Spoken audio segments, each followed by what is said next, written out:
안녕하세요. 민주 이대남입니다.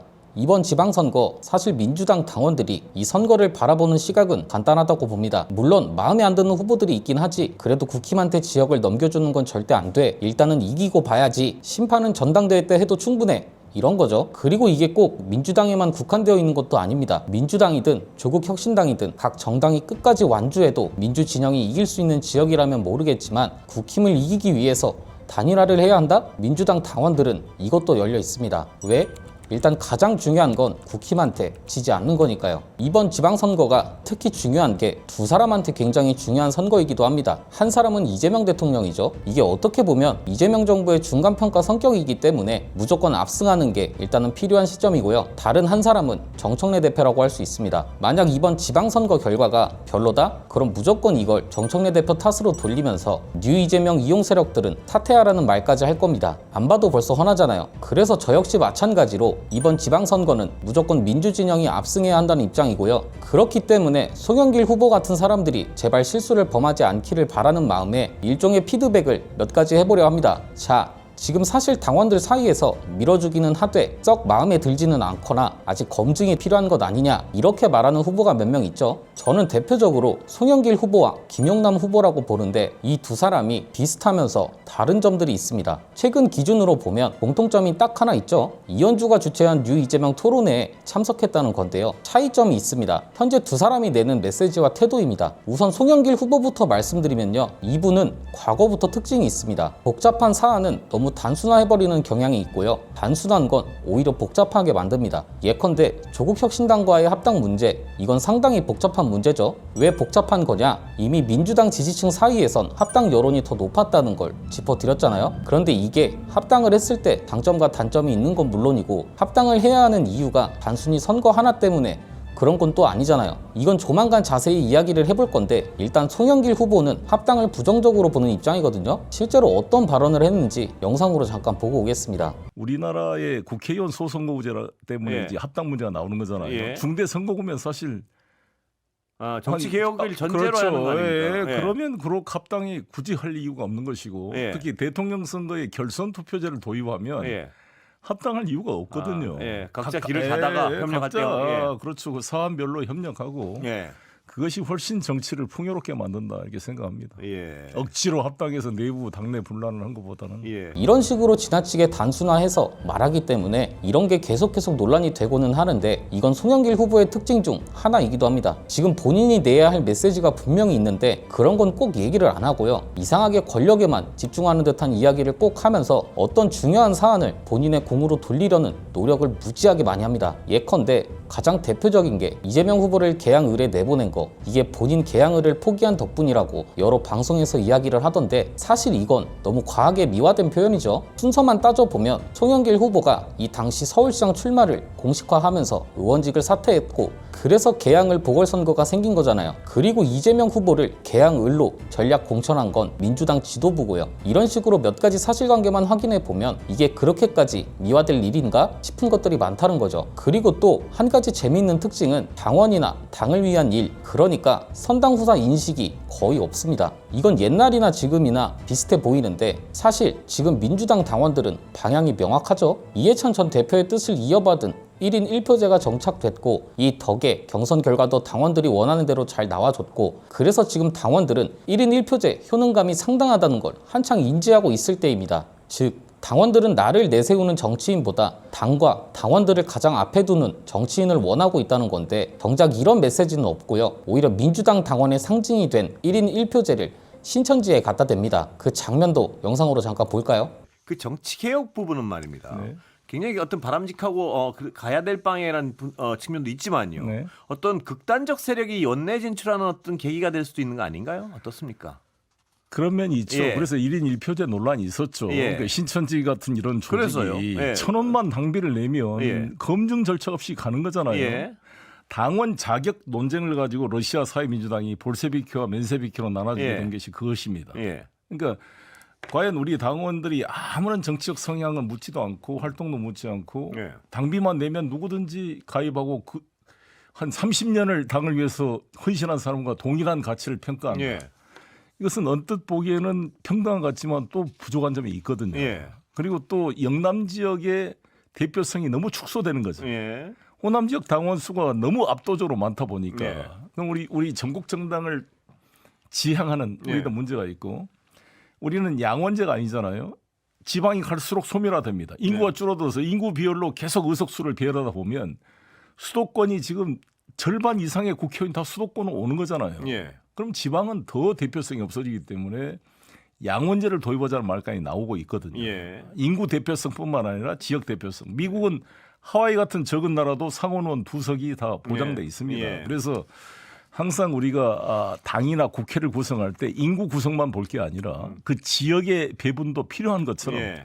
당도 우리 영남의 목소리가 너무 축소되지 않도록 전국 정당의 그 고민이 필요하다 이렇게 봅니다. 이건 전제와 사실관계도 틀렸죠. 이것도 지나치게 단순화하면서 오류가 발생한 사례인데 송영길 후보 발언만 들으면 어떤가요? 1인 1표제? 그거 1,000원만 내면 권리당원도 되고 선거권도 생긴다던데? 그게 무슨 당원 중심 정당이야? 신천지도 1,000원만 내면 권리당원 되겠네? 이렇게 들리죠. 그런데 이건 사실관계가 완전히 뒤틀린 발언입니다.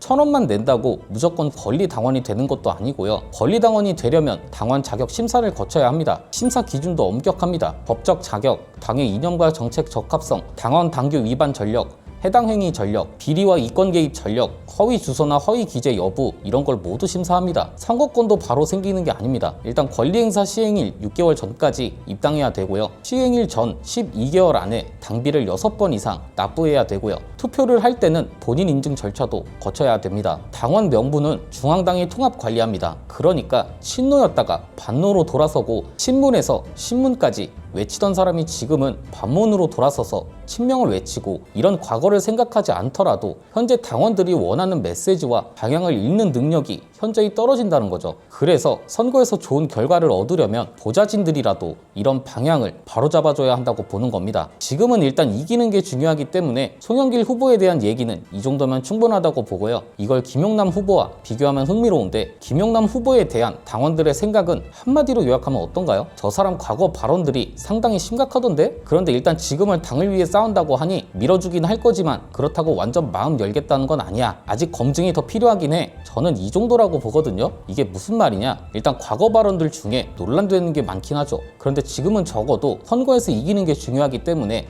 밀어는 주되 현재 나오는 발언과 방향성을 예의주시하겠다는 뜻인 겁니다. 그런데 적어도 김용남 후보는 현재 당원들이 어떤 메시지와 태도를 원하는지 정도는 알고 있는 걸로 보입니다. 앞에서 송영길 후보와의 공통점이 뭐라고 했죠? 이현주가 주최한 뉴 이재명 토론회에 참석했다는 거죠. 사실 여기에 대한 입장이 굉장히 궁금했는데 체육 앵커가 관련 질문을 했습니다. 그런데 생각보다 괜찮은 답변이 나왔습니다. 영상으로 잠깐 보고 올까요? 좀 오바스럽게 보일지 모르겠지만 저한테 굉장히 중요한 이슈가 하나가 있어가지고 질문을 하나 좀 드리겠습니다.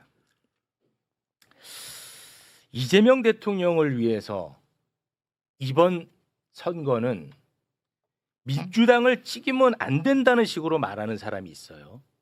이재명 대통령을 엄청 지지하는 사람 중에 예를 들면 하정우 후보의 이번에 출마하잖아요. 하정우 후보의 출마는 이재명 정부를 향한 쿠데타다. 쿠데타. 그렇게 이야기를 하는 사람이 있어 실제로. 그런데 그 사람하고 같은 토론에 함께 하셨던 분이야 이분이. 최근에. 난 그래서 이번에 당선이 돼서 국회에 입성했는데 이런 자들하고 함께 가면서 내부 분란을 일으키면은 정말 저로서는 욕먹는, 제가 욕먹거든요 또. 누가 그런 얘기했죠? 있어요. 아 그래요? 네, 있어요. 예전에 토론회 토론회? 참석하셨을 때 네. 그때 함동균이라고 있어요. 같은 토론회 하셨던 분. 네. 아니 저는 그 양반 거기서 처음 봤어요. 그러니까 이제 그건 뭐 제가 그건 아니지. 그리고 그 그건 아니겠지. 논리는 말이 안 되지. 말이 안 되지. 그건 말이 안 되지. 그렇지. 그러면 돼요. 자, 이재명 정부가 임기를 시작해서 딱 1년 만에 치르는 선거예요. 네. 그리고 지방선거와 더불어 국회의원 보궐선거가 무려 14군데에서 벌어지는 거예요. 네. 근데 여기서 성적이 민주당이 안 좋게 나온다? 그러면 말이 됩니까 그게? 당이 문제가 아니고 이재명 정부가 힘이 쭉 빠지는 당연하죠. 거예요. 중요합니다. 뭐만 진짜. 좀 하려고 하면 특히 지금 야당 쪽에 반발이 있을 수 있는 개혁 작업을 하려고 하면 야당에 뭐라고 시비를 걸겠어요. 그렇습니다. 선거에서 심판받고도 아직 정신 못 그렇지. 차렸다. 이렇게 나올 거 아니에요. 그렇습니다. 그러니까 이 선거는 압승을 해야 되는 거야. 무조건. 맞습니다. 그래야 이재명 정부가 힘을 받고 지금 하고 있는 기업 거버넌스 개선을 비롯해서 각종 개혁 작업을 힘있게 밀어갈 수가 있는 거지. 그렇습니다. 여기서 성적 안 좋으면 큰일 나요. 아. 함동균도 나중에 자세히 다루겠지만 이 자가 진짜 대놓고 해당 행위를 하고 다니거든요. 심지어 하정우 수석한테 욕설도 하고요. 차라리 국힘을 찍어라 이딴 발언도 하고 다니는 게 바로 함동균입니다. 그리고 이 자한테 정부 관련 자리를 내준 게 김진애, 이 자를 류이재명 토론회 발언자로 세운 게 이현주입니다. 다행히 김용남 후보는 함동균이 얼마나 심각한 발언을 했는지도 인지하고요. 적어도 함동균과 이현주를 가까이 하면 선거에 좋을 게 없다는 것도 인지하고 있는 걸로 보입니다. 그 다음 조국 후보와의 단일화, 사실 단일화 생각이 무조건 없다고만 선을 그었다면 이건 또 다른 비판거리가 될 수 있잖아요. 그런데 다행히 단일화 관련해서도 열려있다는 답변을 했습니다. 그 장면도 잠깐 보고 오겠습니다. 조국 후보하고 네. 나는 무조건 단일화를 하겠다 또는 무조건 나는 단일화를 하지 않겠다 이런 입장은 아니죠. 둘 다. 그렇죠. 그건 아니죠. 네. 아니 네. 예를 들어서 저하고 조국 후보님하고 월등히 1, 2등이다. 그리고 3등은 저만큼 떨어져 있다. 그럼 할 이유가 그럼 없지. 굳이 그럼요. 단일화를 할 이유가 할 이유가 없어요. 없지 그러면. 예. 그러니까 저는 뭐냐면 이 생각이 같은지만 한번 확인하고 싶은데 유이동 후보가 당선되는 일이 최악의 상황인 건 맞아요? 그렇죠. 아 그거는 그럼요. 아 네. 맞죠? 예. 그거는 내가 내 선택에 따라서 막을 수 있으면은 어떤 선택이든 한다는 입장이신 거죠?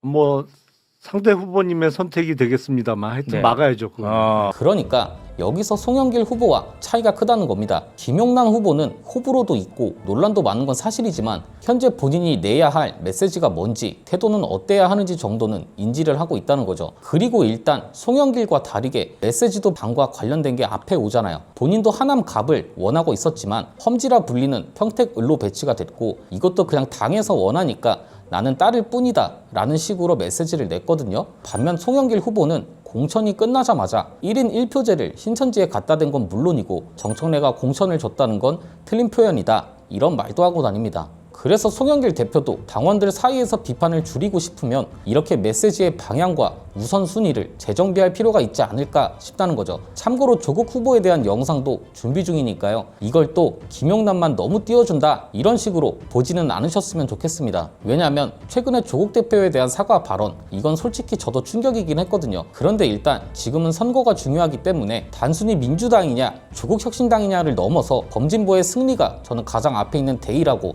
생각하기 때문에 오늘은 피드백과 차이 정리까지만 하고요. 이게 또 재래식 언론들이 좋아하는 프레임이기도 해서 자세한 이야기는 잠시 넣어두겠습니다. 어차피 선거 끝나면 이런 걸 그 누구보다도 상세하게 다룰 거라는 거 저희 구독자분들은 다 알고 계실 거라 믿고요. 민주당의 가치 그리고 검찰개혁의 상징이 누구와 더 가까운지도 당원분들이 충분히 판단하고 계실 거라고 봅니다. 자, 일단 민주당 내부 분위기는 이현주는 손절하고 있는 것처럼 보입니다. 김용남 후보의 발언도 그렇고 최근에는 김용민 법사위 간사가 아주 세기를 박아버렸죠. 국회의장과 원내대표도 권리당원 투표를 50%로 확대해야 한다는 입장을 냈는데 이게 굉장히 중요한 메시지인 게요. 1인 1표제의 효능감을 확대하는 건 물론이고 이해찬 전 대표의 당원 중심 정당 정신을 제대로 이어받는 조치이기도 하거든요. 그러니까 오늘 드리고 싶은 말씀은 1인 1표제까지 확정돼서 시행되고 있는 이상 적어도 민주당에서 오랫동안 의원 생활을 하려면 이제는 무조건 당원이 맨 앞에 있어야 한다는 겁니다. 사실 원래 국회의원은 그게 맞는 거죠. 이현주는 어차피 지방선거 끝나면 민주당 내부는 물론이고 당원들도 벼르고 있다고 봅니다. 이미 경선에서도 어느 정도 그 흐름이 감지된 건 사실이잖아요. 적어도 현재 지방선거 후보로 뛰고 있는 사람들이 이 정도 흐름도 못 읽으면 그건 정무 감각과 정치 역량 평가로 이어지는 거라서 얼마 남지 않은 선거 기간 동안이라도 인지를 했으면 하는 바람입니다. 그래서 오늘의 한마디는 이겁니다. 지방선거는 일단 이기고 보자. 그러나 심판은 전당대회에서 한다. 적어도 당원들의 생각은 현재 이렇다. 오늘 내용은 여기까지입니다. 유익하셨다면 구독과 좋아요로 영상 제작에 힘을 주시면 감사드리겠습니다. 저는 월요일에 다시 찾아뵙도록 하겠습니다. 감사합니다.